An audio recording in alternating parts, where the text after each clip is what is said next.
Hello students, welcome back to my YouTube channel K Maths Academy. Students, today I'm going to discuss the analyzation of paper 4, that is सहायक आचार्य 6 to 8 level का जो आज exam 3 sitting में complete हुआ आज के date में 22 जुलाई में। ठीक है, तो देखिए मेरे साथ पेड कोर्स में मेरे एप्लीकेशन में जो भी बच्चे जुड़े हैं उनसे मेरी बातचीत हुई और उस डिस्कशन के आधार पर मैं अब बोल सकता हूं कि ये जो मैथमेटिक्स का पेपर साइंस ग्रुप के अंदर जो था वो काफी लेंदी था, बहुत इजी नहीं था। ठीक है, उसके बाद एक मैं बात करूं जेएसएससी की, तो जैसा कि आप लोगों ने देखा पीजीटी में भी 2 सिटिंग में एग्जाम हुआ। एक डेट का पेपर थोड़ा इजी, दूसरे डेट वाला को सीएसआईआर नेट का क्वेश्चन कॉपी कर दिया।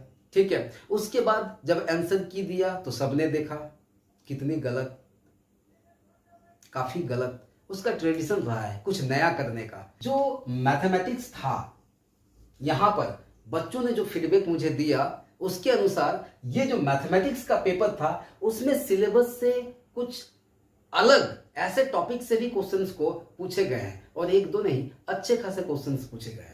ठीक है, तो इसलिए ये जो डिस्कशन है वैसे स्टूडेंट के लिए काफी यूजफुल और हेल्पफुल होगा जिसका एग्जाम या तो 26 को है या फिर 27 को होगा या उसके बाद हो सकता है। ठीक है, जेएसएससी का जो अपना सिलेबस था मैथमेटिक्स ग्रुप का वो 6 सेक्शन में डिवाइड था।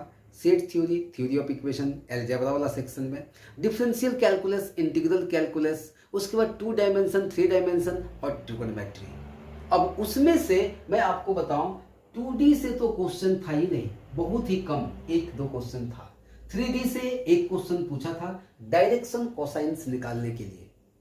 ठीक है, उसके बाद ट्रिगोनोमेट्री से बहुत कम क्वेश्चन, नहीं के बराबर। उसके बाद जो मैक्सिमम क्वेश्चन पूछे गए हैं आपका वो कहां से, फंक्शन से, कुछ क्वेश्चन सेट से था। ठीक है, डिफरेंशियल कैलकुलस से बहुत सारा क्वेश्चन पूछा गया है और इंटीग्रल कैलकुलस से क्वेश्चन पूछा गया है। थ्योरी ऑफ इक्वेशन से मुझे जैसे बच्चों ने बताया उसमें से 1-2 क्वेश्चन है, एक पॉलिनोमियल के रिगार्डिंग था और एक नंबर ऑफ रूट्स फाइंड करना था। ठीक है, वो सेकेंड सिटिंग वाला में था। ठीक है, तो इस तरह से देखोगे तो देखा जाए उसका जो अपना सिलेबस, डेडिकेटेड सिलेबस जो था उसमें से अधिकतर क्वेश्चंस नहीं पूछे गए हैं। अब वो पूछा कहां से, देखो ये आपका है टॉपिक पहला, मैट्रिक्स और डिटर्मिनेंट। बताओ ये उसके सिलेबस में है नहीं, दूर दूर तक कहीं भी लिखा हुआ, ये उसको कहां मिल गया।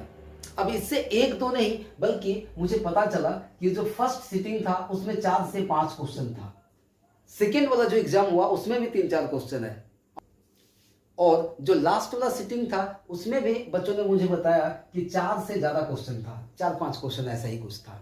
अब देखिए क्वेश्चन कैसा पूछता है, जैसे एक क्वेश्चन था कि ए कोई एक स्क्वायर मैट्रिक्स है, राइट। अब हमको वहां फाइंड करना है डिटरमिनेंट ऑफ एडजॉइंट ऑफ ए।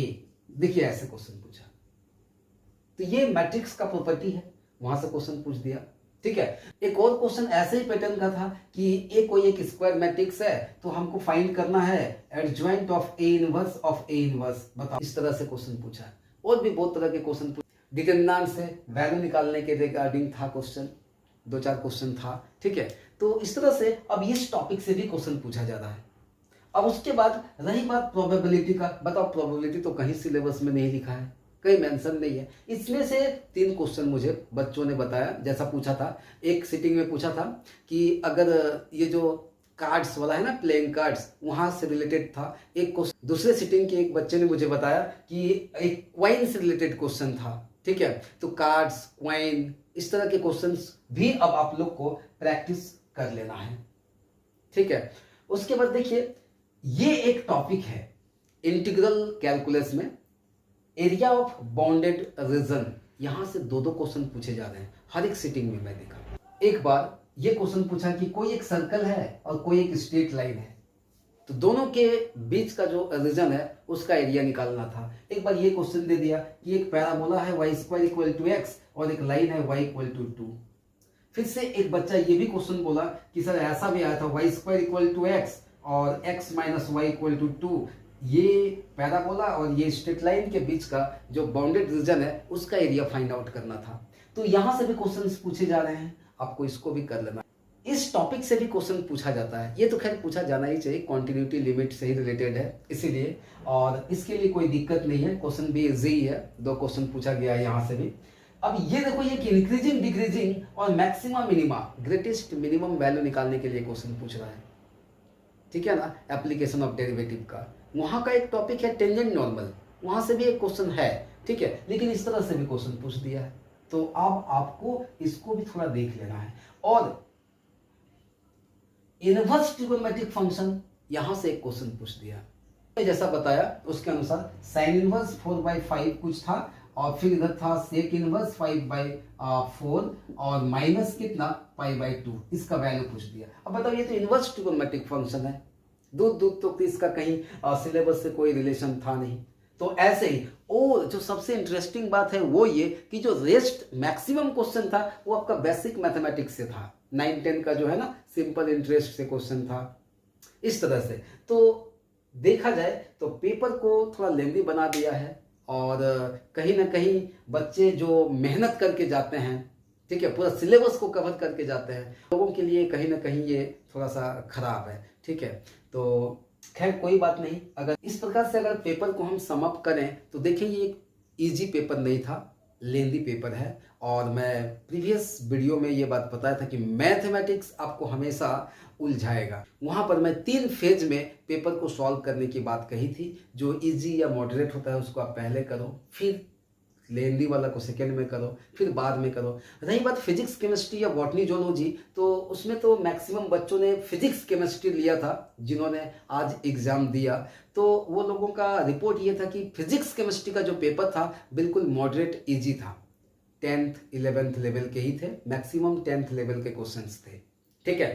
तो ऐसे ही ये एक अच्छा समअप है, और हमको लगता है कि ये वीडियो वैसे बच्चों के लिए काफ़ी यूजफुल होगा जिसका एग्ज़ाम 26, 27 या फिर ऑनवर्ड्स डेट को है, ठीक है। अब यहाँ पर आपको अपना थोड़ा सा प्लानिंग चेंज करना है, राइट, अपना जो स्ट्रेटजी है उसको चेंज करना है। देखिए मैथमेटिक्स है, हो सके यहाँ पर इस ढंग से सेट किया, अब जो नेक्स्ट होने वाला एग्ज़ाम है वो कोई ज़रूरी नहीं है कि वैसे ही सेट कर दे, ठीक है, वेरिएशन हो सकता है। अब मैं बात करता हूं कि आपको यहाँ क्या करना चाहिए, ठीक है। तो ऐसे सिचुएशन में देखिए आप सिलेबस को छोड़ नहीं सकते हैं। पहला काम आपको पूरा सिलेबस कवर करना है, ठीक है, जो पढ़े हैं वो पढ़ना है। हाँ ये है कि बेसिक चीज को पहले पढ़ लीजिए, डिफिकल्ट अप्रोच का क्वेश्चन अभी तक आपका जो डेडिकेटेड सिलेबस है वहां से नहीं पूछा है।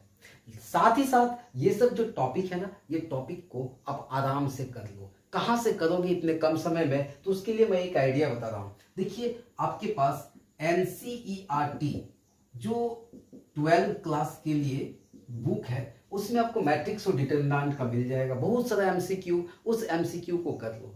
क्योंकि मैं देखा जो भी ये जो मैट्रिक्स की प्रॉपर्टी, डिटरमिनेंट की जो प्रॉपर्टीज है, इन्हीं प्रॉपर्टीज पर बेस्ड क्वेश्चंस पूछे गए हैं, ठीक है। और NCERT का ही जो MCQ है, वो जो प्रोबेबिलिटी वाला, उसको आप कर लो, क्योंकि बेसिक क्वेश्चन ही आए हैं, कार्ड से आए हैं, ठीक है, क्वाइन से आए हैं, बस ऐसे ही।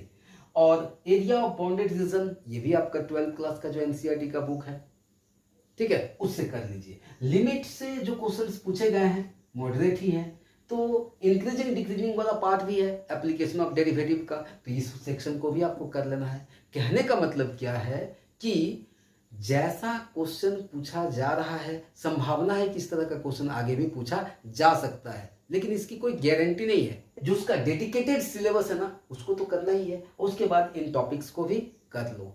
और अगर हो सके तो ये जो ITF है ना, इनवर्स ट्रिगोनोमेट्रिक फंक्शन क्लास 12 वाला, उसको भी कर लो, ठीक है। एक आध क्वेश्चन इधर से दे दे, ठीक है, और दे ही रहा है। बेसिक मैथ से भी बहुत सारे क्वेश्चंस पूछे जा रहे हैं।